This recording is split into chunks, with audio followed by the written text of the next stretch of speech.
Me kara ki a tātou. Whakatakati hau ki te uru, whakatakati hau ki te tonga, kia mā kina kina ki uta, kia mā taratara ki tai. E hi ake ana te ata akura, he tio, he huka, he hauhu, ti hei, mauri ora. Ko rangi nui kei ronga, ko papatuanuku kei raro, ko ngā tangata kei wainga nui, ti hei, mauri ora. Kia tau mai te aroha ngā manaakitanga o ngā atua. I ngā manuhiri o ngā hauia whā, e ngā iwi o te motu, e te whānau takataupi, te whānau kahukura, tīnā koutou katoa. Tīnā koutou i o tātou tini mate, koutou kua wheturangitia ki te koroai o Ranginui, koutou kua wehe atu ki te pō, ki te tua o te arai, ki te oki o ki ngā i o tātou tupuna, haere, haere, haere.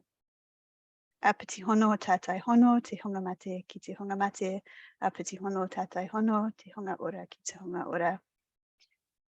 I ngā manuhiri, nau mai haere mai, tēnā koutou, kia koutou kua tai mai nei ki te tautoko te kaupapa o tēnei rā.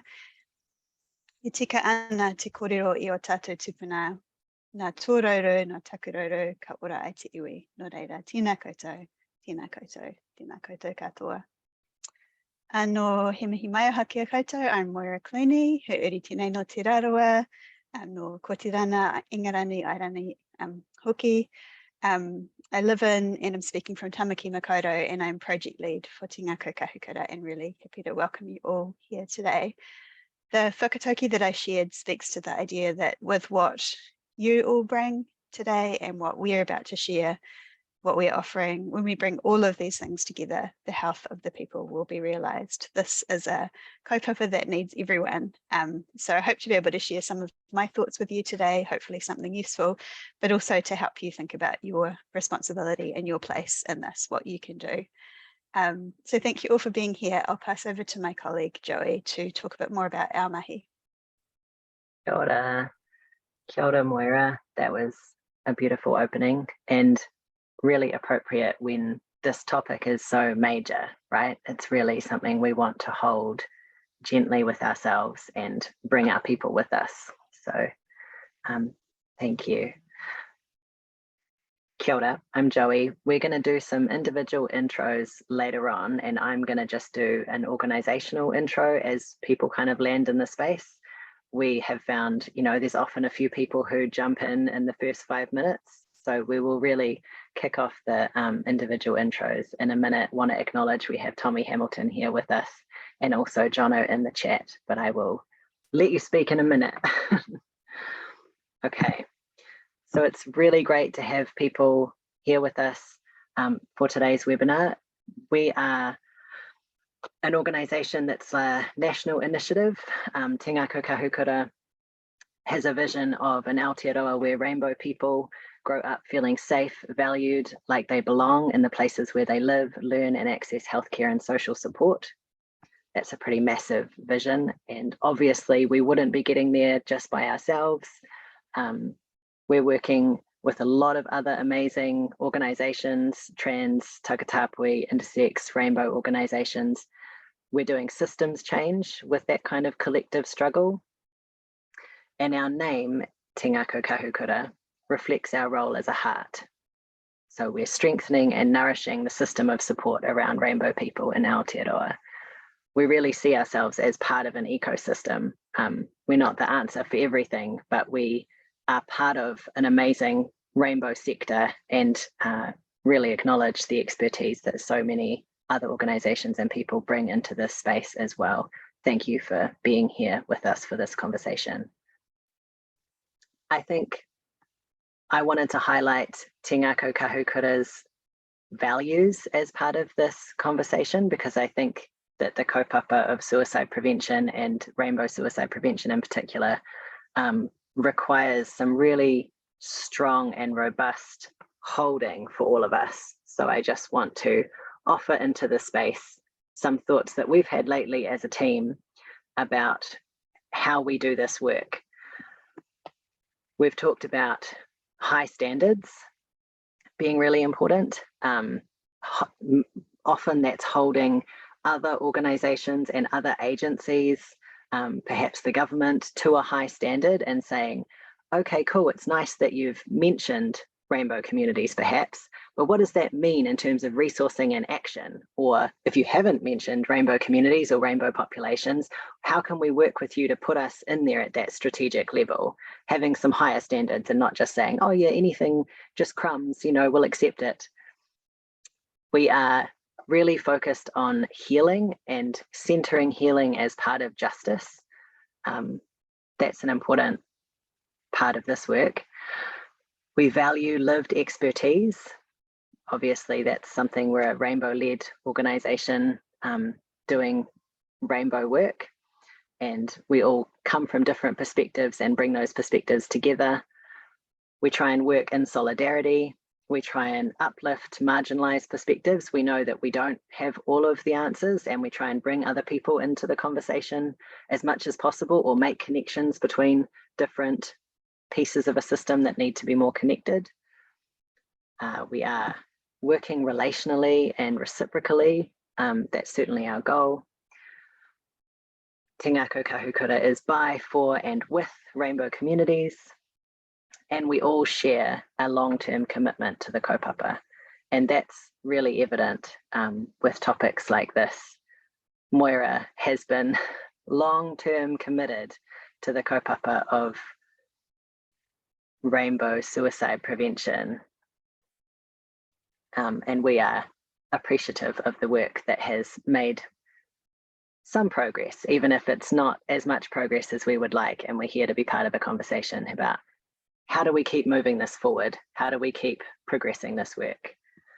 So we'll talk a little bit more about the kaupapa of the webinar. Moira's going to do that, and then we'll come back into situating ourselves, who is here. And we also have just noted the technical issue that there's an issue with the messaging into the chat function. So we'll have some people in the background trying to sort that out. Apologies if you are trying to post in the chat, because Jono is there for you, and we would like that to be possible. It is meant to be a function that you have, but inevitably with Zoom, you never quite know if you've managed to tick all the right settings. So we'll be on that, and hopefully you can all be introducing yourselves in the chat as soon as we manage to open that back up. Okay, Moira, would you like to tell us more about the kaupapa for today?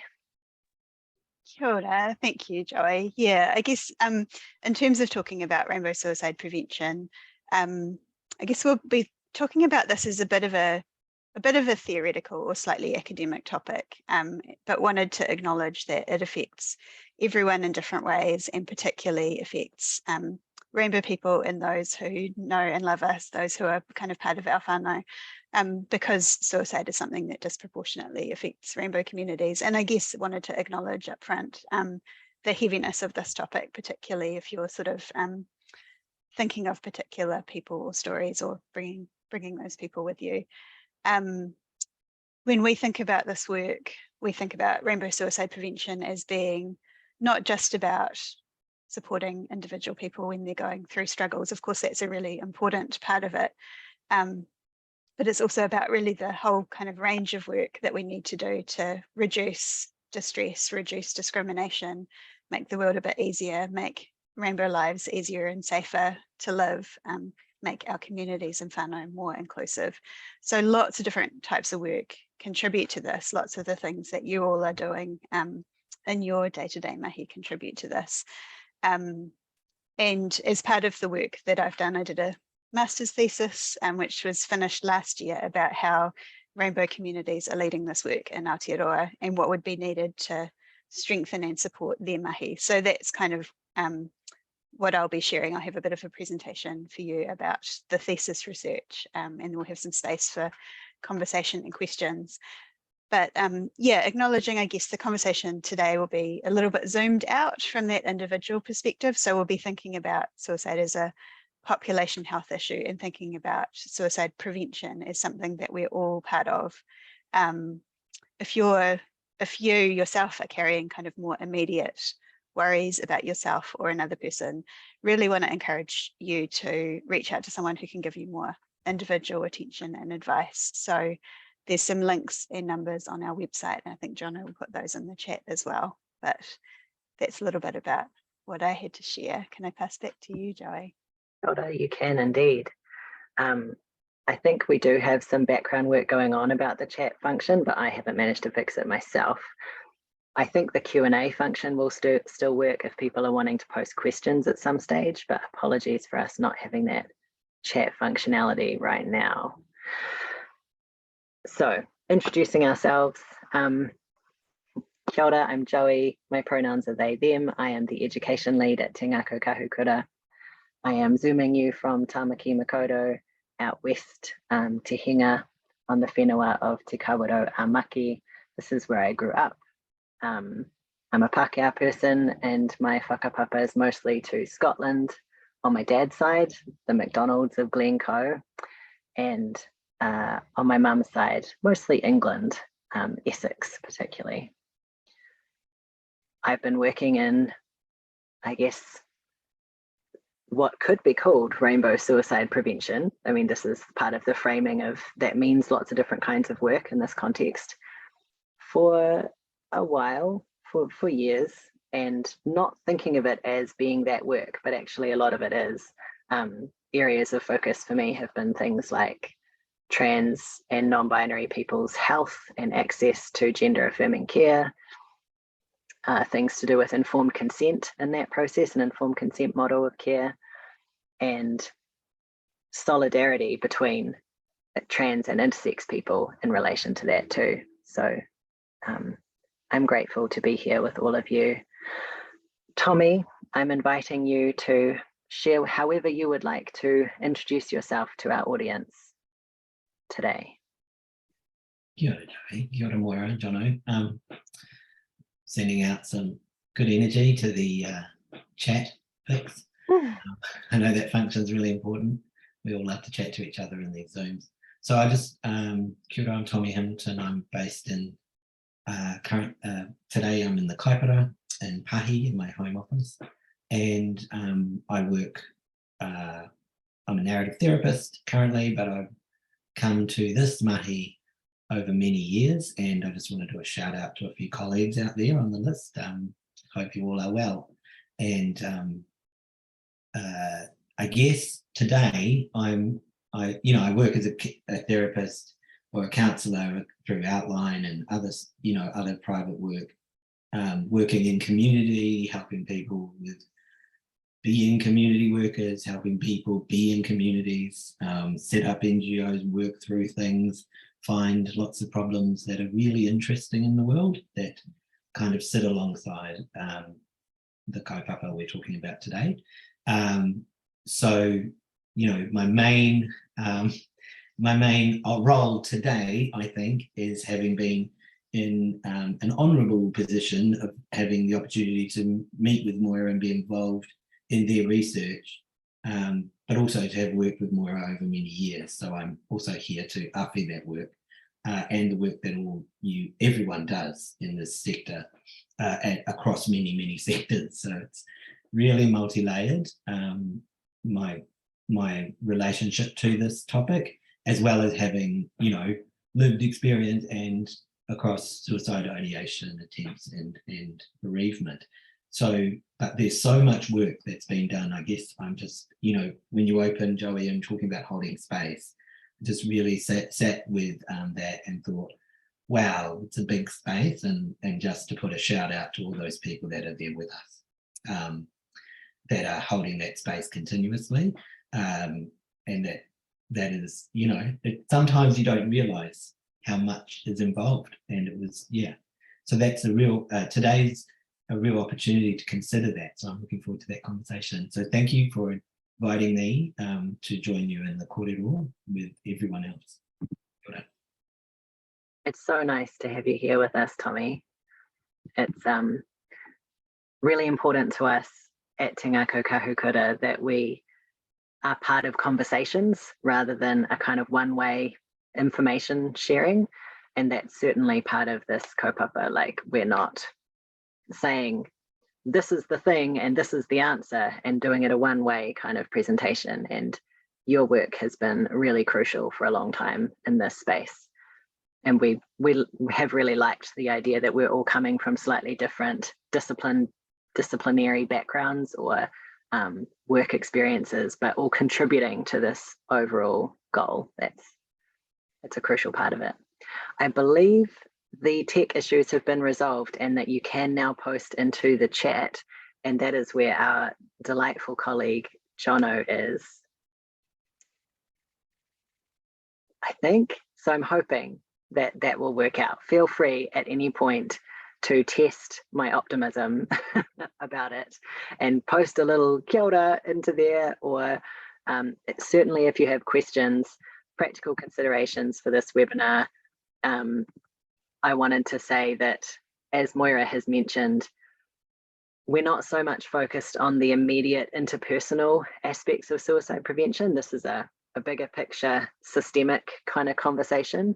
We've got a lot of links on our website, and I believe if the chat function is working now, Jono can also be posting some information into the chat if you were looking for more immediate support or more kind of one-on-one contact.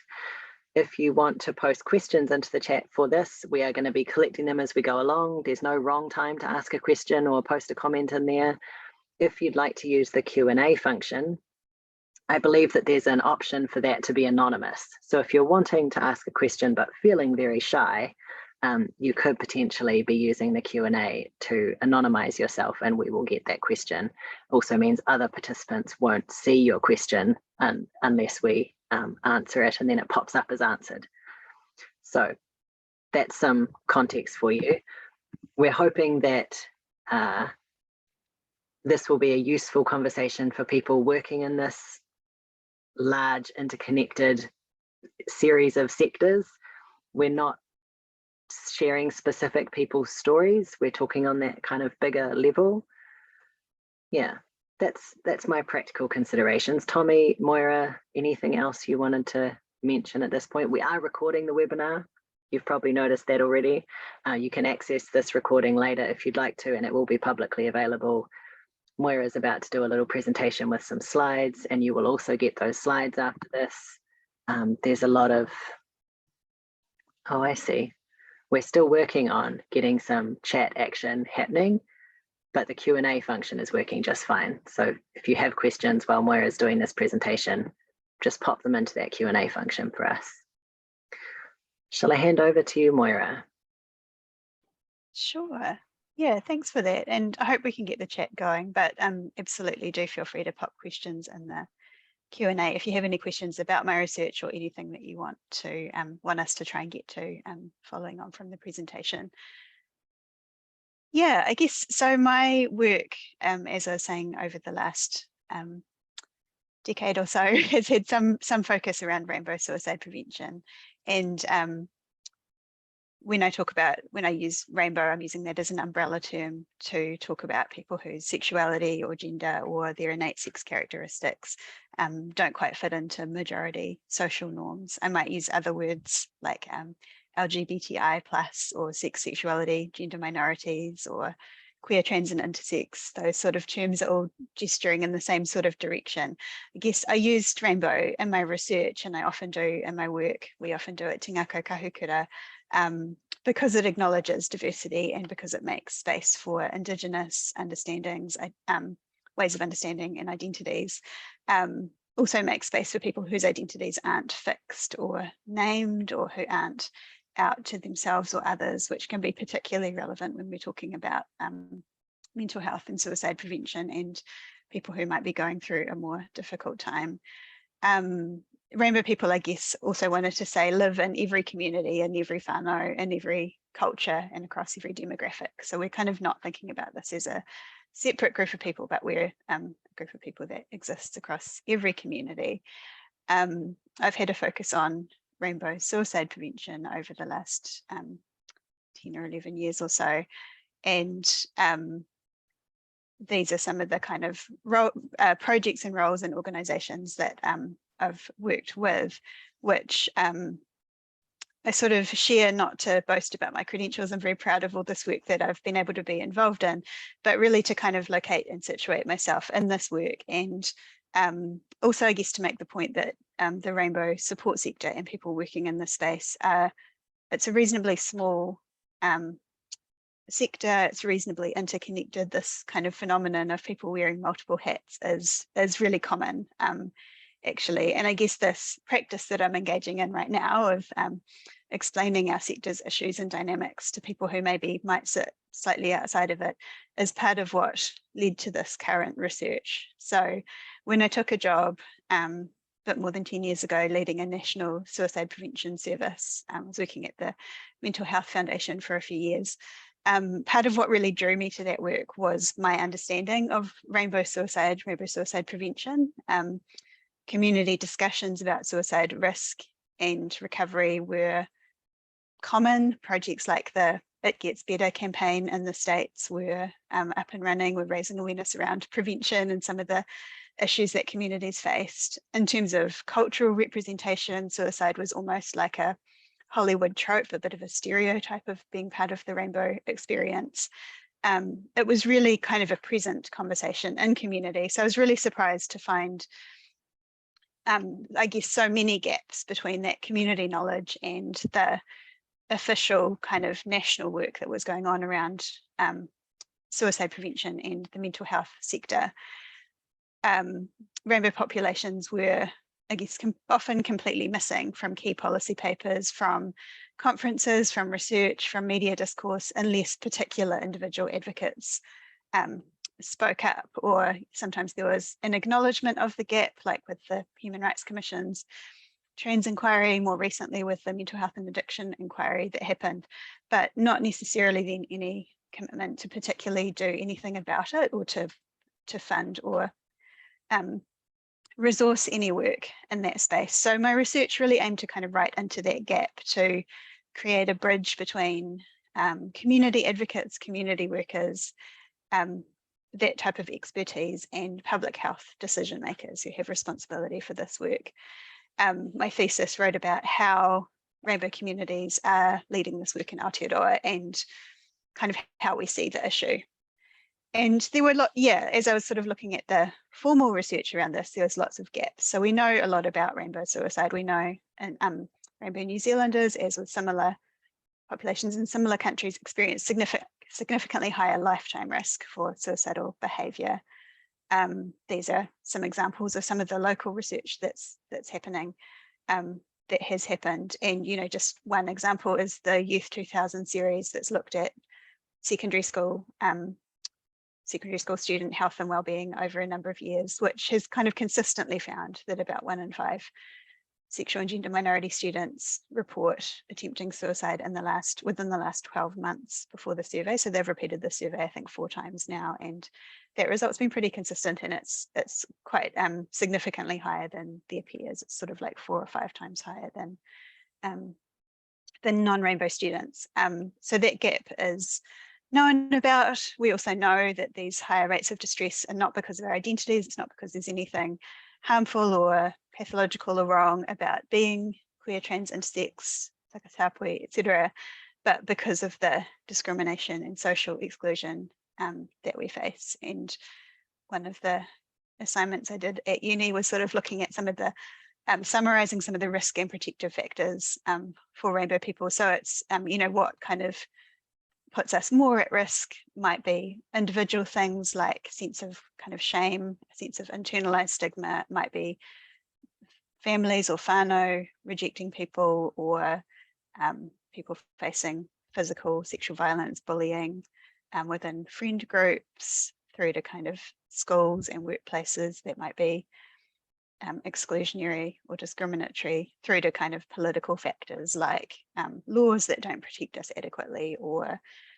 media discourse that shares really harmful stereotypes and ideas. And on the flip side of that, what kind of protects people, what keeps people well and safe and happy is the opposite of that, really. So being able to grow up with a sense of belonging, a sense of positive sense of our own identity, having rainbow role models, having friendships and family and community that supports us, and a culture and society that shares more positive ideas about rainbow communities. So we kind of know all of this from research, and thinking about this whole range of issues, we know that rainbow communities lead a lot of actions that increase belonging, challenge discrimination, draw attention to these issues, educate all of the people who have a stake to play in this. We kind of know this from our community work and from bits and pieces of research, but when I was looking at doing a thesis around this, there's really not very much at all that's formally written in like published academic research around what rainbow suicide prevention is or what it looks like. So while these conversations are happening in community, and this is an example of a conference that actually I organised with Tommy about 10 years ago, and some others, this was a conversation around, you know, what we need to do about rainbow suicide prevention. These conversations are happening and acknowledged within our communities, but are not necessarily heard by researchers or heard by public health decision makers or by government. So one thing I decided to do was a thesis, and looked at the kind of general question around what's the nature of community-led rainbow suicide prevention in Aotearoa. What does it look like? How do we work together? What helps us? What gets in the way? Those kinds of questions. And talked to 7 people who have at different times taken leadership on suicide prevention. Everybody who was people that I'd already known, worked with quite closely, some were quite close friends, and were not anonymous either. So they're named in the thesis and in the publications that come out of that. So I wanted to thank Joey and Tommy, who are here with me in this conversation, and also Elizabeth, Stace, Marnie, Jack, and Tabby. I think some of you are in the audience today as well. So thank you for being here, and thank you, so much for trusting me with your stories and thoughts. So had a chat with these people and had a look at our ideas and what we came up with, and there were kind of 4 key themes that came through those conversations and that I ended up writing around. The first was this idea that rainbow suicide prevention looks like heaps of different things.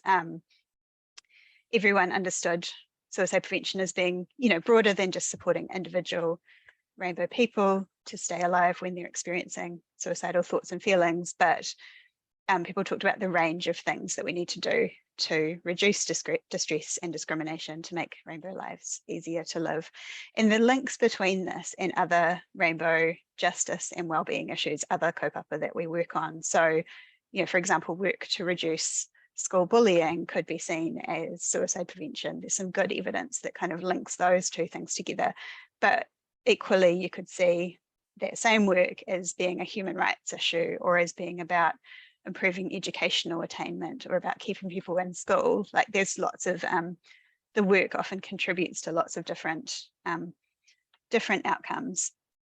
And the quote here from Jack is, sort of like fix the whole world. Suicide isn't just a medical thing. It can be related to school. It can be related to families. It's sort of like, how do we look at creating a world where people don't want to stop living? It's one of those kind of massive issues that affects us at all sorts of levels. And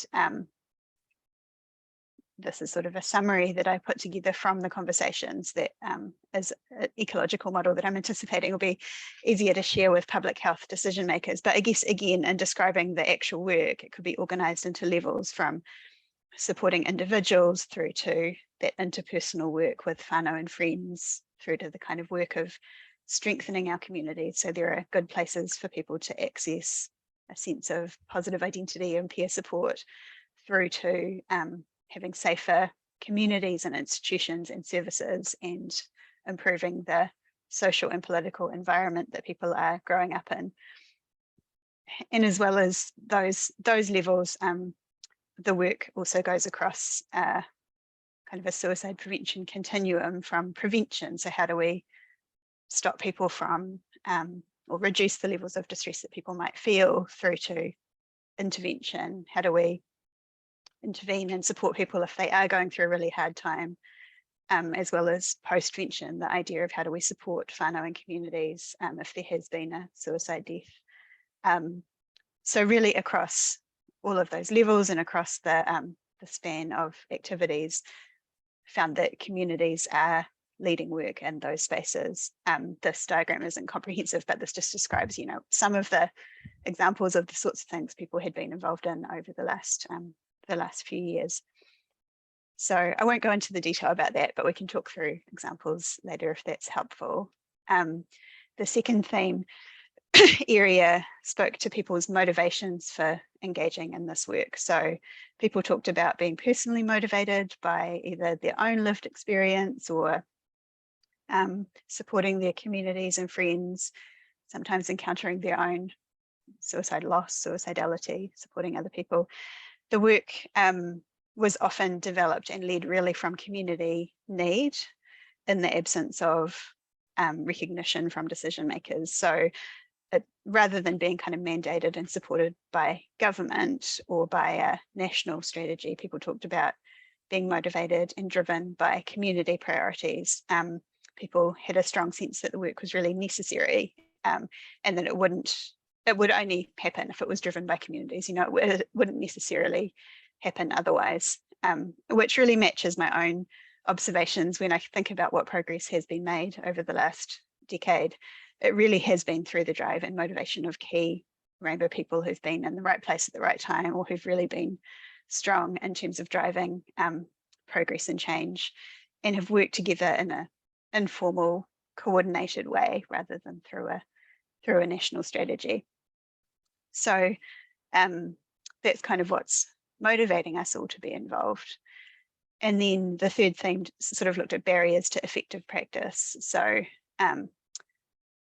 lots of people really motivated, but there are things that get in the way, including this great quote from Mani about this idea of kind of tick box consultation, that, you know, sometimes you're in situations where people should be interested, might say that they're interested, but it can be a bit tokenistic. But I guess the barriers sort of fell into three main areas, I think, in terms of what I found. So that's systemic under recognition, the fact that we don't have good recognition in national strategies to help decision makers to see where this work fits into the bigger picture. And that really feeds into the second area, which was around lack of sustained funding for this work, which means we aren't often in a good position to support people in paid roles. There's often over-reliance on volunteered time or people who have some knowledge about this kaupapa but don't really have time and capacity to just focus on this thing, because there are so many other issues that we're all working on, and that's really relating to a sense of burnout being quite common, overwork, emotional exhaustion amongst people working on this. And then I guess the third area of barriers is around the fact that we're working in a space where not only is there hostility sometimes towards rainbow people, rainbow issues, the work that we're doing in that sense, but then also suicide itself is a topic that people find really hard to dig into and talk about in detail. There's often that judgment and stigma around suicide as well as mental health issues generally. So when we're sitting in the intersection of those two things, there's not necessarily many people who can kind of hold those difficult conversations, and that can be a barrier to making progress in either of those areas. So lots of barriers, but then I guess the fourth theme was looking at countering that. Some of the things that mitigated these challenges were really the ways that people were able to access peer support from others working in this area. So people talked about long-term relationships, long-term working relationships with each other, really shared collaborative leadership approach, where there were environments of mutual support. People were able to step forward when it was the right time for them to lead something, step back when it was time to let somebody else have a go. And really, in terms of leadership theory, talking about kind of a distributed leadership model where it's not so much about single individuals in positions of authority, but it's really about that shared sense of responsibility and progress. And it, really, I guess, isn't a kaupapa that benefits from strong egos or from patch protection. I think the collaborative approach is really essential, especially given the kind of complexity of the issues and the range of work that needs to happen. It's not something that just one person can do by themselves. So yeah, wrote a bit about sort of relationships between community leaders and the importance of those as a way of enabling this work. as someone who's been working on this kaupapa, my position in the conversation is obviously as an insider. So the relationships that I held also quite implicit in the research. And again, want to thank the friends and colleagues who trusted me with their thoughts and stories. Mihi aroha kia koutou katoa. That's a really speedy version of the thesis. That it also included some high-level recommendations for government to resource a real response to this issue, to peers in the rainbow support space to look after each other and to share more about what we know, and to researchers to do more applied research, to collaborate with communities to answer the questions that we need to know around this. I might leave it there to get some discussion going with Joey and Tommy and with you all. Thanks. Yes, thanks, Moira. We've had questions coming in this whole time through the Q&A. I can't re-enable the chat function without stopping the webinar, and I don't want to stop the webinar. So instead, I'm going to say, keep using the Q&A because people are, and that seems to be working really well. I'm sorry that that means you're not talking to each other as much as just talking to us, but we will have further opportunities. This is not the last webinar we'll be doing on this topic. There will be other ways you can feed into this to be able to speak more with each other as well as with us. But thanks for the comments and the questions that are coming through.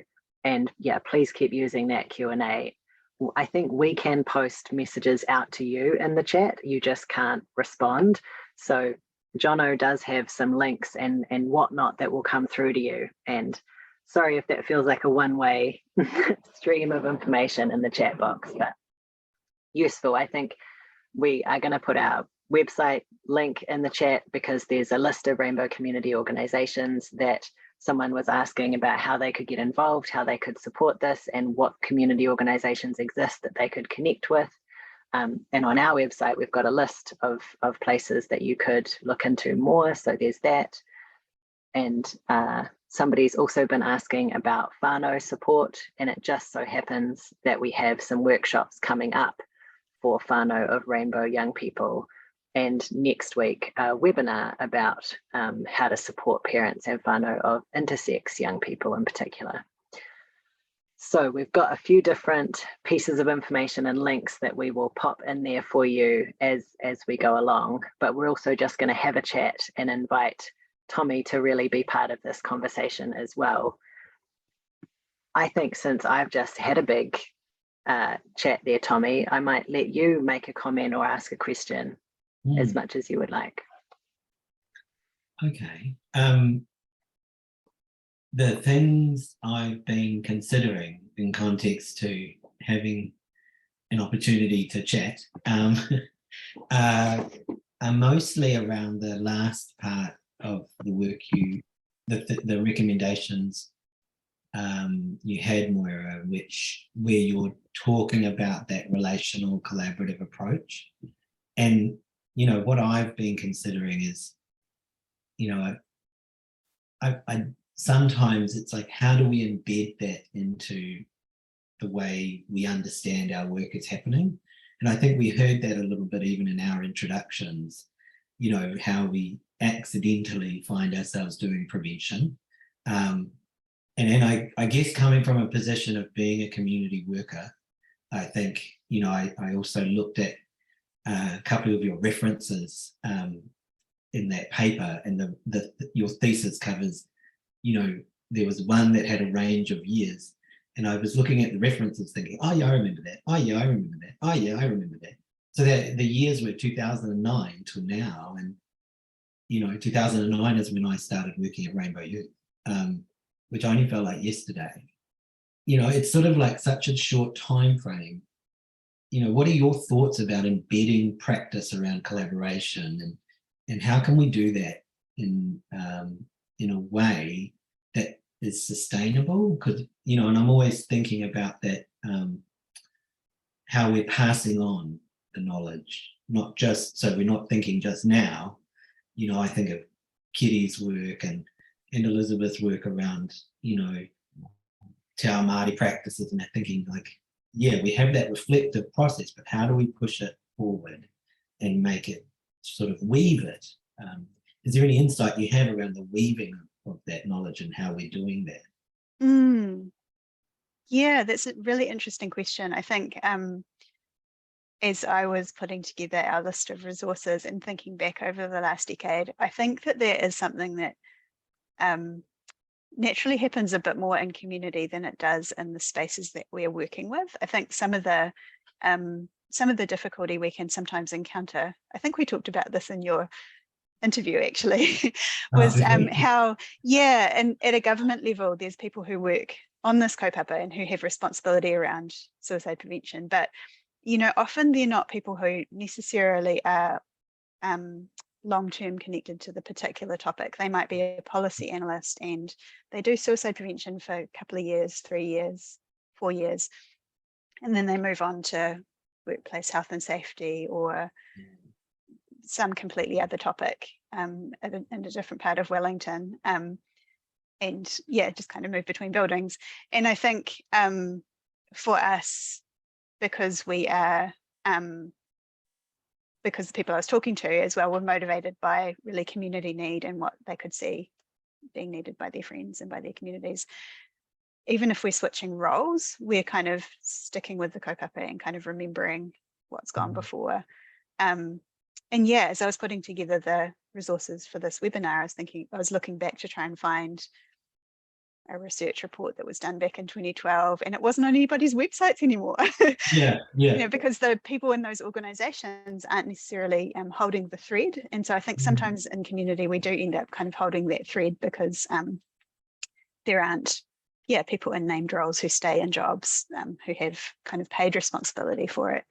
But how do we do that? I think like some of it is through practices of like publishing and sharing. And that conference I was referring to, the quote that I had up on my slides from Mani, that conference that you and I helped organize about 10 years ago, that was filmed, for example, and those videos are still up on YouTube and captioned, and you can go and watch them or access what we were all thinking about 10 years ago. And I think over that time, I've encountered people who've gone back and watched those, and that's been a point of a way in to the conversation for them.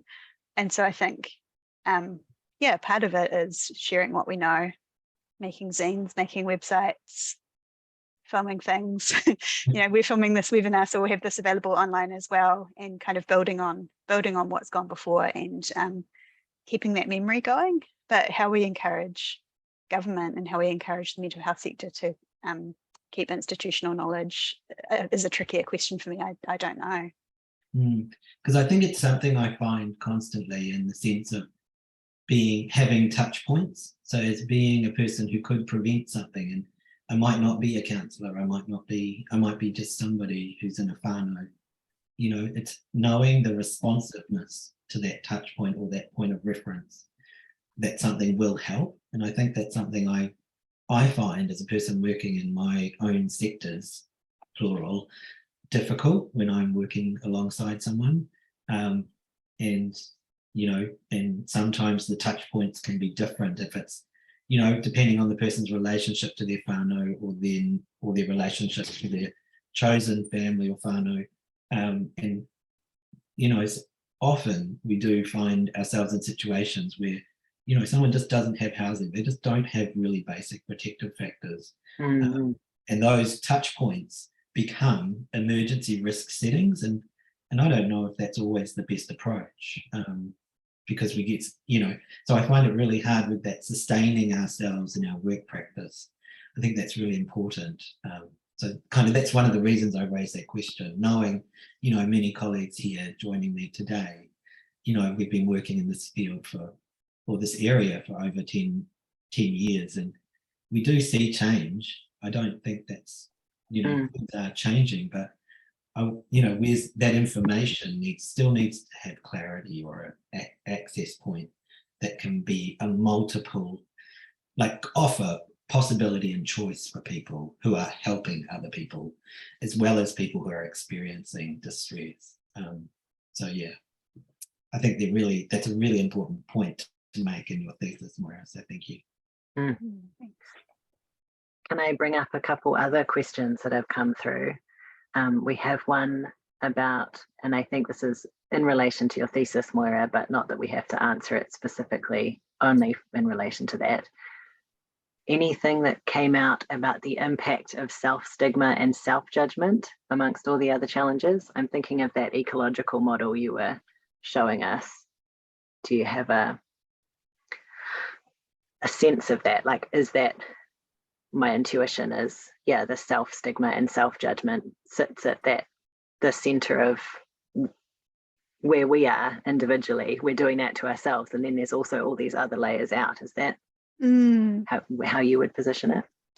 Yeah, well, it is. And also I think we're doing it to ourselves in the context of growing up in environments where we might not be seeing ourselves reflected, or might not have positive messages from the people who are bringing us up. So I wouldn't say that we're doing it to ourselves in a blamey sort of way, but yeah, I think that's right. It sits in the middle of that ecological diagram, and so that's part of the part of what is impacting on people. Tommy, did you have any reflections on that as a counsellor in terms of the people that you work with?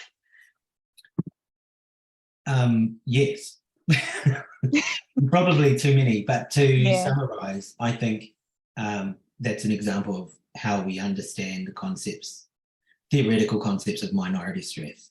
The number of times I talk with people, just this idea of that resilience model where we are engaging with a person to help them understand how they belong in the world, and the way they vision their world helps to inform those internal, external structures. And once we know how we can be in a part of some world, we're automatically informing protective factors in people, I guess. So that's how I would see that. It's like that internal knowledge has to be validated and understood by that person, not by a poster they read, or it has to be in their language, in their way.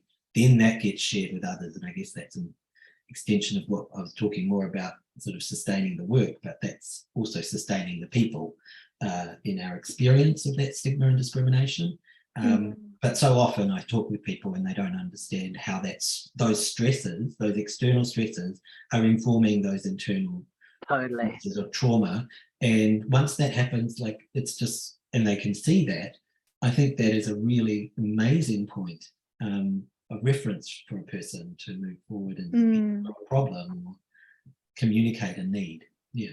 Yeah, the other kind of theoretical thing I wanted to throw in was Thomas Joyner is an author who has the interpersonal psychological theory of suicide, something like that. He has a book called Why People Die by Suicide, and his sort of overarching theory is these 3 different factors, but the main things around people's kind of mindset are to do with this idea of like a failure to belong, and a feeling of kind of perceived burdensomeness, a feeling of that people might be better off without you. And so if you're thinking of that kind of model, you can kind of see how that really fits into people having self-judgment around their own identity. If you are growing up feeling like you don't belong in a family, and that who you are is potentially too hard for people to deal with, that's another kind of way into understanding how self-stigma interacts with all of this. What about mentioning, just to add there, I'm like, Tommy, we have so many questions. Okay. Sorry, I just want to add there, though, it's really important to mention the Te Ao Māori practices there as well. So miri body practices, that sort of thing, that put us back into that place, into our whenua, into our land. Valid point. Thanks. Sorry, I tried to cut you off.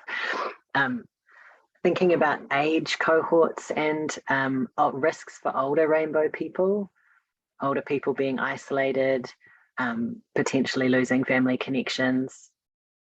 Any thoughts about what the community can do, or is there work being done in that space? Older people and rainbow suicide prevention kind of overlaps. Yeah, that's such an important area, right? Like, I think also thinking about kind of government recognition, and when there is recognition in policies, it's often about youth. It's often rainbow issues are kind of seen as a young person's thing, but that's that's not really reflected in the evidence. Like some of these issues we're talking about around discrimination are really lifelong things. And yeah, for older people, there are issues in terms of loneliness and isolation, and potentially if somebody's had a really close relationship with a partner, but not necessarily with their birth family, and then the partner dies, that can be a situation where there's increased isolation. And we hear about difficulties to do with aged care services, not necessarily having the competence or understanding to support people as they go into aged care. So absolutely lots of issues there. I can't think that anybody spoke much to, I'm sure it came up in the conversations for my thesis because the interviews were all very long and very chatty. We sort of talked around lots of the issues and reflections that people had. One of the projects that's doing some work in this space, I guess, is Silver Rainbow, which is working with those aged care services to kind of build up their understanding and competence. Outline is a fantastic support service in terms of a place that people can reach out to have somebody to talk to. Those are a couple of the kind of specific projects that are being worked on. Tommy, did you have any reflections about older people?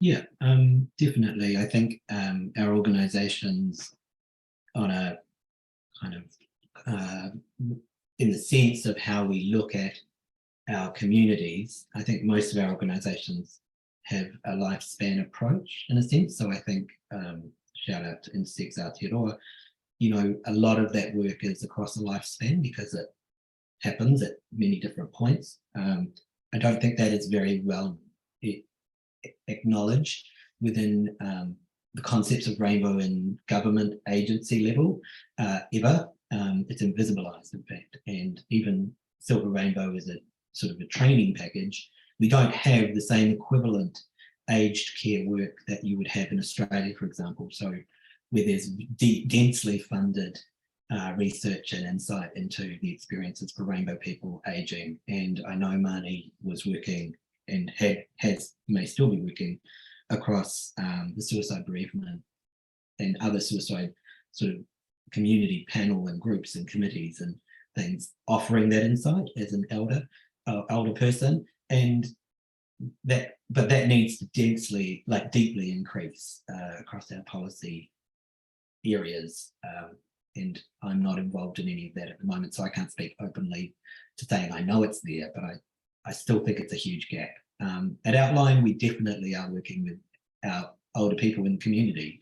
My basic age range from my work experience has been from 3-year-old up to 80-year-old, and so that means, it's thinking about the ways we reach out to those people too. So it's phone calls and chatting on the phone and having connection that way, not mobile phone, the good old landline. So we still need the landline. Going old school. Yeah. Yeah. So yeah, I think there's lots of work happening there. I don't think it's visible, and I don't think it's as collaborative as it could be. And I'm also thinking within Pacific communities, there's lots of tools there that we don't use around that aged care arena in Māori. Yeah. Thank you.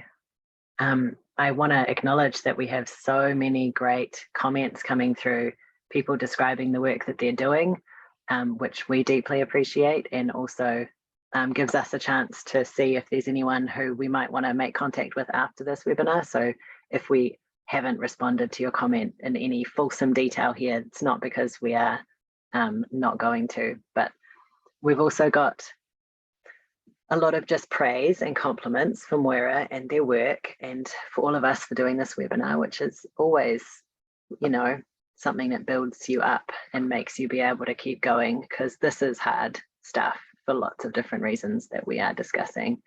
I'm aware of time, it's 5 minutes to go. I wonder if we move to a checking out round with the three of us to share a final thought. I know there are some questions that I haven't gotten to because we wouldn't have had time, but hey, this means that this is obviously a topic and a conversation that people are invested in, and so are we. So if that means running more webinars and making sure the chat function is working, we can do that. And thank you for the comments and the questions that you have given us so far.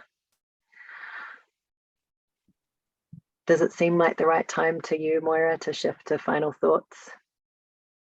Okay. Shall I do mine first?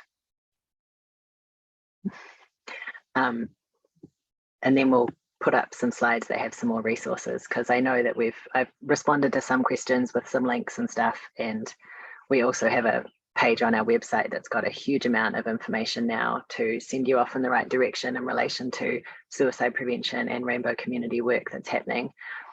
Again, please get in touch through our website or emailing us in any way that you can to, keep working with us on this. My thought is in response to a kind of comment and question that somebody has put in about the conditions that need to exist in an environment to enable distributed leadership in our organizations, communities, and sectors. And I have to admit, I'm not actually familiar with the phrase distributed leadership. I'm somewhat assuming that it means not a strict hierarchy, or, like it's kind of the leadership is spread out and distributed. And to be honest, while I agree that that often needs to be more clearly demonstrated in organizations, in rainbow sector context, that's already the situation. My thought is this is one of the insights from Moira's work and from the work that we've all been doing, is that we are aware that there are leaders and excellent work happening in lots of different pockets, lots of different people doing things. That distributed leadership across a sector already exists from a lot of what I've seen.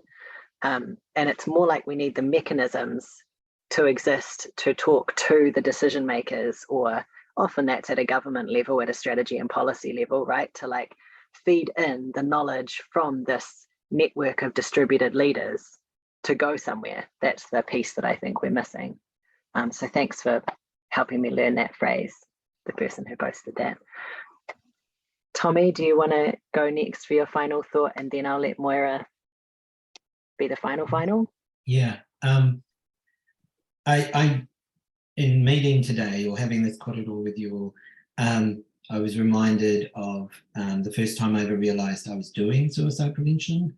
And I was at a SciFans event in a university with a bunch of researchers, and I was pretty green at the gills when it came to doing that sort of thing. And I met Moira. That was the first time we ever met. And Moira was kindly sat next to me, because I was very scared, and said, "What are you doing here?" And the topic of that event was around suicide prevention. And I hadn't really been sure why they were inviting me. And nobody had sort of said, "Hey, come along and talk about suicide prevention in context to rainbow young people." And it was young people, but that's where I was working. And I was like, I don't know what that is. And Moira kindly just said, "Oh, everything you do is suicide prevention." And that was my first learning, that everything we do is suicide prevention. And in context to someone else who was talking to the marginalized worlds of experience in a question around realizing the relationship to Islamophobia, racism, other phobias in our world and our experiences of stigma and discrimination, and how that impacts us day to day. There is room, there's so much possibility for collaboration. So this research is, a treasure trove of insight from 10 years ago. It's not saying that there's any, we've got room to move. And so, yes, we've been stretched very, very far over the last decade. And I would say that one of the things we need is time. We need to understand that for any rainbow experience, our contracts need to be 3 times longer. The money needs to have to spread out. We need to have 3 times more people. We need to have more and more possibility for people to make choices about what they need. So I always go with the golden rule of 3. As a person working around suicide prevention, I'm always telling 3 people something has happened for someone and I had to help them, or asking to verify with a person who's in need to make sure there's 3 avenues of contact for them, no matter what I'm doing. And that would be the same for all our work and community. Let's just triple the access, the possibility, and the choices for people. And I think we'll start to see the difference in that one, and that statistic of 1 in 5 to reduce. And yeah, just that's my view of the world at the moment, and I'm looking forward to it changing. I love how you said you need more time, and it's, yep, we all, this webinar needs more time right now. Moira. I think it's probably a sign that we need to do a series or something. I haven't had a chance to read all the questions that were coming through during the session, but thank you so much, everybody, for your engagement. I'm sorry that the technology wasn't working in the way that it normally does. I guess, yeah, my overarching kind of observation is just really that this work needs everyone, that, you know, it is complex, there's a lot of work to do. There are some kind of forces around of pushback that we're kind of up against in this work sometimes, and as well as just lack of understanding and knowledge, and barriers, those sorts of barriers in terms of some of the people that we want to be talking to and that we want to take action around this. It was interesting, Tommy, you were saying our contracts need to be 3 times longer. We sort of need contracts in the first place, right? Like there actually isn't a lot of, there isn't any specific government resourcing for this work at the moment, which is a lot to think about. I'll share some slides just as we close up, just to say that if you are interested in reading more about from things that I've written in terms of kind of informal writing on the topic, I have a research blog that I set up for my thesis, which has some of the talks and thoughts that I've had over the last few years. We also, as I think Joey was saying, we've got a suicide prevention topic page up on our website now, which is just new for World Suicide Prevention Day. So that's there. It's got some resources for decision makers and funders and service providers, as well as if you're worried about somebody individually, what some of those support options are. So have a look at that if you haven't already. And also, this is one of a whole number of webinars that we've done at Te Ngaka Kahukura around rainbow wellbeing topics generally. So you can watch back over those if you're interested, and we also have a mailing list you can join if you want to be told about future sessions that we have coming up. So that's us, I think. Maybe I'll just, since we're past 12 now, thank you so much for your time, and I'll just briefly close us with the karakia and let you get on with the rest of your afternoon. Thanks again for being here. Me karakia tātou, unuhia, unuhia. Unuhia ki te uru tapunui kia wātia, kia māma, te ngākau, te tinana, te wairua i te ara takata. Koia rā I rongo whakairea ki runga kia tina, tina, uie, taiki. Kia ora. Thanks, everybody. Kia ora, ka kite.